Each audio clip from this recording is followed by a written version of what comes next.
Na amesema Luqmani kwa mwanawe kwa mara nyingine, ya bunayya, ewe mwanangu, innal walidaini, hakika ya wazazi wawili, babun min abwabil jannati, ni mlango miongoni mwa milango ya peponi.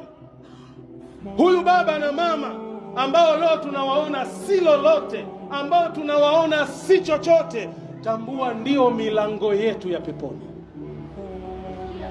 Nini maana ya maneno haya? Unapowatii wazazi wako wawili katika yale ya sawa, unapowahudumia wazazi wako wawili, unapowatumikia wazazi wako wawili, tambua unajitengenezea milango yako ya peponi.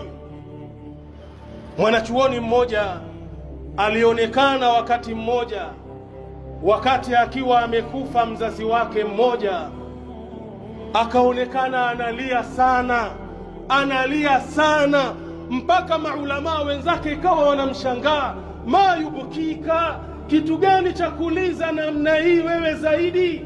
Anasema, kinachoniliza mimi ni mlango mmoja wa peponi kuniondokea, kwa sababu baba na mama ni milango ya peponi. Leo nimebakiwa na mlango mmoja, mlango mwingine ushatangulia. Watu waliokuwa wema wanajua thamani ya wazazi wao, lakini leo inna lillahi wa inna ilaihi rajiun, wazazi sisi tunawaona sio lolote wala sio chochote. Hata mzazi akakueleza ya sawa, unaona ya kwamba hapana, anayoniambia wakati wake umekwisha, huu ni wakati wetu sasa. Inna lillahi wa inna ilaihi rajiun. Innal walidaini babun min abwabil janna, hakika ya wazazi wawili ni milango miongoni mwa milango ya peponi.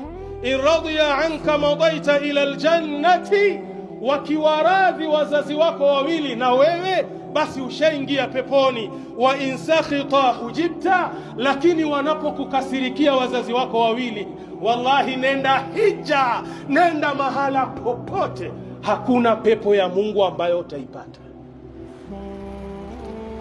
Shekhe mmoja alikuwa anaelezea kisa fulani hivi. Kuna kijana alikuja kumuaga siku hiyo. Kijana yule amebahatika kwa ajili ya kwenda haji. Akamwambia, shekhe wangu, alhamdulillah, miaka ni mingi imekwenda, lakini Allah jalla fi'ala amenijalia leo na mimi ni katika wale ambao watakwenda kuhiji. Yuko na mdogo wake pale. Mdogo wake akamwambia yule shekhe, wallahi hana hija